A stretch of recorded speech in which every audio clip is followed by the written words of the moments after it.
সবসময় তো এই খাবারটা খাওয়া হয় না, তো এই মাঝে মাঝে খুব ভালো লাগে খেতে। তো যাই হোক বন্ধুরা, এদিকে আমার শাকগুলো তোলা হয়ে গেছে, নিয়ে এখন বাড়িতে চলে যাচ্ছি। বাড়ি গিয়ে মাকে বলবো ভালো করে ভাজা করতে। গুড মর্নিং আমার প্রিয় বন্ধুরা, সবাই কেমন আছো? আশা করি যে যেখানে আছো ভালো আছো, সুস্থ আছো। আমিও বেশ ভালো আছি। আজকে আবার একটা নতুন ব্লগ নিয়ে হাজির হয়ে গেলাম তোমাদের কাছে। আশা করব প্রত্যেক দিনের মতো আমার আজকের ব্লগটা তোমাদের খুব ভালো লাগবে, তাই ভিডিওটা না টেনে টেনে সম্পূর্ণ দেখার অনুরোধ রইল। আজকে ব্লগটা আম কাটা থেকে শুরু করেছি। এই আমগুলো মা কিনেছিল, তো ব্যাপারীটা বলল আমগুলো হচ্ছে ওনাদের গাছের আম পাকা, তো সেই জন্যে সেই আমগুলো কিনে নিয়েছে মা। কিনে আমি এখন একটু কেটে নিয়েছি, একটা আম কেটেছি। দেখো বন্ধুরা, একদম লাল টকটক করছে আমটা। আর গাছে পাকা আমটা একটু বেশি খেতে ভালো লাগে, সেই জন্যে।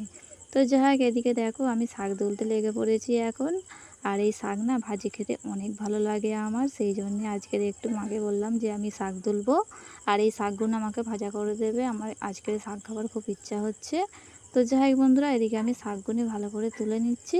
এই শাকের নাম আমাদের এখানে বলে লম্বা শাক, অনেক জায়গায় অনেক রকম নাম বলে। বন্ধুরা তোমরা আমাকে কমেন্ট করে জানিও এই শাকের নাম তোমাদের ওখানে কি বলে। যাই হোক, আমি এখন ভালো করে শাকগুলো তুলে নিচ্ছি। কদিন পরেই জলা ডুবে যাবে আর শাক খাওয়া হবে না। বিশ্বাস করে বর্ষাকালে না এই শাক খাবার অনেক মন হয়, কিন্তু পাওয়া যায় না। সেই জন্যে মাকে বলেছি শাক তুলবো আজকে শাক ভাজা হবে, ডাল হবে আর আলু ভর্তা হবে। খুব সুন্দর লাগবে খেতে। এই মানে সবসময় তো এই খাবারটা খাওয়া হয় না, তো এই মাঝে মাঝে খুব ভালো লাগে খেতে। তো যাই হোক বন্ধুরা, এদিকে আমার শাকগুলো তোলা হয়ে গেছে, নিয়ে এখন বাড়িতে চলে যাচ্ছি। বাড়ি গিয়ে মাকে বলবো ভালো করে ভাজা করতে। আর ভাজা শাকটা খেতে বেশি ভালো লাগে। শুটকি মাছ দিয়েও এই শাক রান্না করে, কিন্তু আজকের আমি বললাম মাকে ভাজা খাবো। এদিকে আমি রান্নার দিকে চলে এসেছি। এখন পেঁয়াজগুলো ভালো করে লাল লাল করে ভেজে নিচ্ছি। আর এই লাল লাল পেঁয়াজটা ভর্তা হবে। আর ভর্তা খেতে আমার অনেক ভালো লাগে, আর ডাল সাথে থাকলে আরও জমে যায়। আর আজকে তো আমাদের ডাল হবে আর শাক ভাজার ভর্তা একদম জমে যাবে। যাই হোক বন্ধুরা, এদিকে দেখো মা শাকগুলো এখন কড়াই ভালো করে তুলে দিচ্ছে। আর এখন একটু সেদ্ধ করে নেবে, নিয়ে তারপরে ভাজাটা করবে।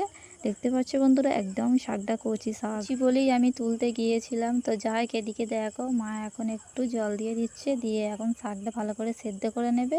সেদ্ধ করে নিয়ে তারপরেই ভাজাটা করবে। তো যাই হোক, যে সমস্ত বন্ধুরা আমার নতুন বন্ধুরা আমার ভিডিওটা দেখছো, যদি ভালো লাগে তাহলে একটা লাইক করে দিও।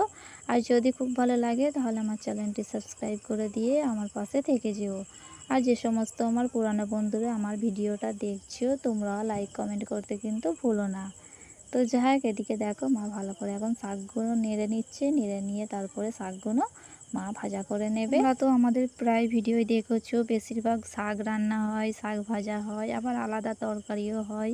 কারণ আমার মা শাক খেতে অনেক ভালোবাসে, আর আমিও অনেক ভালোবাসি শাক খেতে। আর আমার বোনও খেতে খুব ভালোবাসে, সেই জন্যে আমাদের একটু বেশি শাকটা ভাজা হয় বা রান্না হয়। কোনো তরকারি আলাদা হলো আর একটা শাক তো আলাদা হবেই, তবেই তো খেতে ভালো লাগে, তাই না? তো যাই হোক বন্ধুরা, এদিকে দেখো মা শাকগুলো এখন সেদ্ধ করে নিচ্ছে। আর একদম পানি বার হচ্ছে, দেখতে পাচ্ছ বন্ধুরা কতটা পানি বার হয়েছে। আর ওই পানিটা শুকিয়ে গেলে তারপরে মা তেল দিয়ে ভালো করে ভাজাটা করে নেবে। যে সমস্ত বন্ধুরা আমার সঙ্গে এতক্ষণ আছো, আমার ভিডিওটা দেখছো, তোমাদের অসংখ্য ধন্যবাদ আমার সাথে এতক্ষণ থাকার জন্য, আমার ভিডিওটা দেখার জন্য। শেষের দিকে একটু কমেন্ট করে দিও, কারণ ওই কমেন্ট ধরে আমি তোমাদের ভিডিওগুলো দেখতে পারবো, ফুল ওয়াচ করতে পারবো, সেই জন্য একটু বলে দিলাম। বন্ধুরা এদিকে দেখো মা ভালো করে শাকগুলো সেদ্ধ করে নিচ্ছে। আর এই শাকের জল যেটা আছে ওটা মরে গেলে তবেই শাকটা খেতে সুন্দর লাগবে। আর দেখতেই পাচ্ছ বন্ধুরা, শাকের জলটা অনেকটাই মরে এসছে, আর একটুখানি আছে, ওটা মরে গেলে তারপরে শাকটা তবেই সুন্দর খেতে লাগবে। এই শাক খাওয়া শরীরের পক্ষে অনেকটাই ভালো, কারণ ভিটামিন আছে এতেই। দেখবি ডাক্তাররা কিন্তু শাক সবজি খেতে বেশিই বলে, যাদের শরীর কমজোরি তারা এই শাকটা খেতে পারো। তো যাই হোক বন্ধুরা, এদিকে দেখো শাকের জলটা মরে গেলে তারপরে শাকটা ভালো করে মা ভাজা করে নেবে। আর দেখো বন্ধুরা, শাকটা মানে জলটা মরে গেছে, আর এখন মা তেল দিয়ে ভালো করে শাকটা নেড়ে নিচ্ছে। এরকম করেই ভাজা হবে। ফার্স্টে যেটা তোমাদের দেখালাম কেমন করে মানে সেদ্ধ করতে হয়, তো তোমরা ওরকম করে তারপর এরকম করে ভাজা করবে, দেখবে খুব সুন্দর খেতে লাগবে। যাই হোক, আর আজকের এদিকে দেখো ডাল রান্না হচ্ছে, ডাল দিয়ে আলু দিয়ে। আর ডাল দিয়ে আলু দিয়ে খেতে কিন্তু আমার অনেক ভালো লাগে। আর আজকের মা একটু নতুন নতুন পদ্ধতিতে রান্না করছে, কারণ প্রতিদিন তো মাছ মাংস খাওয়া হয়, তো সেই জন্য। যাই হোক বন্ধুরা, এদিকে দেখো ডালটা একদম তেলে চপচপ করছে, ভাবো মা কতটা তেল দিয়েছে। আর তেল দিলে একটু বেশি টেস্টি হবে সেই জন্যে। তো যাই হোক বন্ধুরা, গোসল টোসল করে নিয়ে তারপরে খেতে চলে এসেছি। আর এদিকে দেখো আমার বোন ভর্তাটা করছে, আর আমার বোনের হাতের ভর্তা খেতে আমার অনেক ভালো লাগে। তাই যতবারই ভর্তা হয় বোনকেই বলি তুই ভর্তা কর। তোমরা তো প্রায় দেখেছো বোনই ভর্তা করে।